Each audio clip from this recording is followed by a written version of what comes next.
Hello everyone, welcome to tasty dish by Sethu Palaniappan. இன்றைக்கி Chettinad special வெங்காயக்கோஸ் எப்படி செய்கிறதுன்றதை பார்க்க போகிறோங்க. வெங்காயக்கோஸ் செய்கிறதுக்கு 3 பெரிய வெங்காயம், 1 உருளைக்கிழங்கு, 1 தக்காளி எடுத்துருக்கிறேன். பெரிய வெங்காயத்தை நீல வாக்கில் தின் ஸ்லைசஸாக கட் பண்ணிக்கோங்க.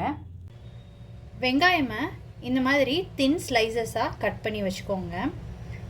உருளைக்கிழங்கு ஃப்ரெஞ்ச் ஃப்ரைஸ்க்கு நறுக்கிற மாதிரியில் கொஞ்சம் சின்னமாக இந்த மாதிரி கட் பண்ணி எடுத்து வச்சுக்கோங்க. பார்த்திங்கன்னா தெரியும், இந்த மாதிரி கட் பண்ணி எடுத்துக்கோங்க. ஒரு பெரிய உருளைக்கிழங்கு, தக்காளி ஒரு பெரிய தக்காளி கட் பண்ணி வச்சுருக்கிறேன். இப்போ ஒரு குக்கரில் 4 டேபிள் ஸ்பூன் எண்ணெய் விட்டுருக்கேங்க. எண்ணெய் காஞ்சதுக்கப்புறம் இதில் பட்டை, கிராம்பு 1, மிளகு, உளுந்தம்பருப்பு, சோம்பு சேர்த்துக்கிறேங்க. இதெல்லாம் நல்லா பொரிஞ்சதுக்கப்புறம் கட் பண்ணி வச்சிருக்கிற வெங்காயத்தை சேர்த்துக்கிறேன்.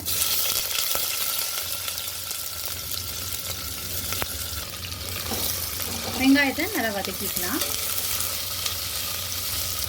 கருவேப்பிலை கொஞ்சம் சேர்த்துக்கிறேன். வெங்காயம் வதங்கிறதுக்கு கொஞ்சம் உப்பு சேர்த்துக்கிறேன்.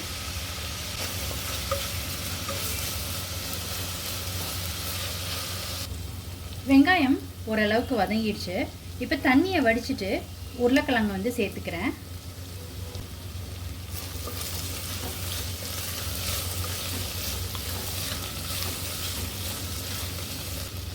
உருளைக்கிழங்கு போட்டு ஒரு 2 நிமிஷம் வதக்கியாச்சு.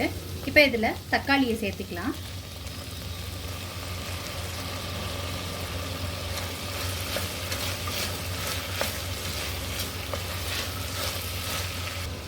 அடுத்து மஞ்சள் தூள் 1/4 டீஸ்பூன் சேர்த்துக்கிறேன்.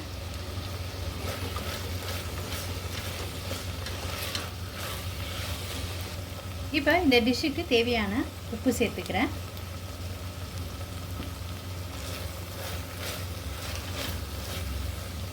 இந்த அளவுக்கு வதங்கினது போதுங்க. சுடு தண்ணி சேர்த்துக்கிறேன். சுடு தண்ணி சேர்த்துக்கிட்டிங்கன்னா சீக்கிரமாக ஒரு கொதி வந்துடுங்க.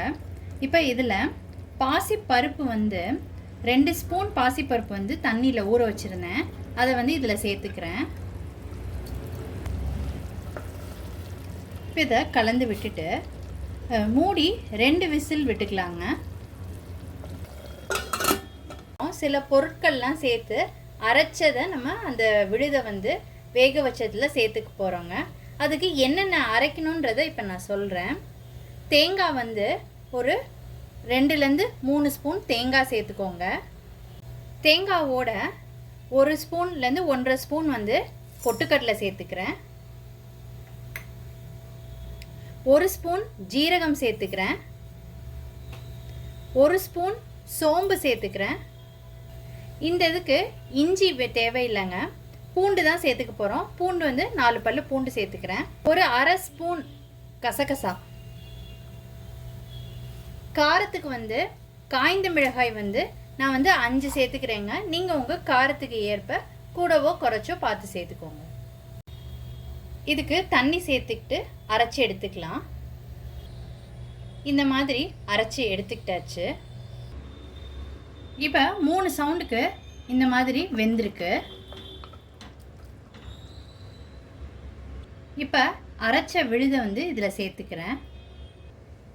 இது எல்லாத்தையும் நல்லா கலந்து விட்டுக்கலாம். இது எல்லாத்தையும் சேர்த்ததுக்கப்புறம் கொஞ்சம் தண்ணி சேர்த்துக்கலாங்க. கெட்டியாக இருக்குது. நான் கொஞ்சம் சுடு தண்ணி சேர்த்துக்கிறேன். உங்களுக்கு வேணுங்கிற கன்சிஸ்டன்சிக்கு ஏற்ற மாதிரி நீங்கள் தண்ணி சேர்த்துக்கோங்க. இப்போ உப்பு உரப்பெல்லாம் சரியாக இருக்கான்னு பார்த்துக்கோங்க. பார்த்துட்டு இது கொஞ்சம் நேரம் கொதிக்கட்டுங்க. அதில் உள்ள பச்சை வாடையெல்லாம் போனதுக்கப்புறம் இறக்கிக்கலாங்க. பாசி பருப்பு சேர்த்தது ஆப்ஷனல் தாங்க. நீங்கள் விருப்பப்பட்டால் சேர்த்துக்கோங்க, இல்லாட்டினா நீங்கள் ஸ்கிப் பண்ணிக்கலாம். வெங்காயக்கோஸ் நீங்கள் தண்ணியாக வச்சிட்டிங்க அப்படின்னா இட்லி மாவில் ஒரு கரண்டி எடுத்து அது கொஞ்சம் தண்ணியில் கரைச்சிட்டிங்கன்னா கொஞ்சம் திக்காகவும் இருக்கும், டேஸ்ட்டாகவும் இருக்குங்க. பாசி பருப்பு சேர்த்தாலும் டேஸ்ட்டாக இருக்கும், மாவு சேர்த்தாலும் டேஸ்ட்டாக இருக்கும். வெங்காயக்கோஸ் செட்டிநாடோட ஆத்தென்டிக் ரெசிபிங்க. எங்களோட ஃபங்க்ஷன்ஸ் எல்லாத்துலேயுமே வந்து வெங்காயக்கூஸ் கண்டிப்பாக இருக்கும். இப்போ பச்சை வாடையெல்லாம் போயிட்டு நல்லா வந்து கொதிச்சிட்ருக்குங்க. இப்போ ஃபைனலாக இதில் கொத்தமல்லி தழை சேர்த்துக்கிறேன் நான். இப்போ வெங்காயக்கோஸை இறக்கிடலாங்க. செட்டிநாடு ஸ்பெஷல் வெங்காயக்கோஸ் வந்து ரொம்ப சூப்பராக ரெடி ஆகிடுச்சுங்க. நீங்கள் இந்த ரெசிபி கண்டிப்பாக ட்ரை பண்ணி பாருங்கள்.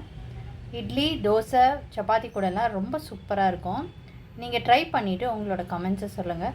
உங்களுக்கு இந்த ரெசிபி பிடிச்சிருந்துச்சுன்னா லைக் அண்ட் ஷேர் பண்ணுங்கள். உங்கள் ஃபேமிலி அண்ட் ஃப்ரெண்ட்ஸ்க்கு. Tasty dish by Sethu Palaniappan சேனலை சப்ஸ்கிரைப் பண்ணுங்கள். நோட்டிஃபிகேஷன் பெல்லை கிளிக் பண்ணுங்கள் for more videos. Thanks for வாட்சிங்.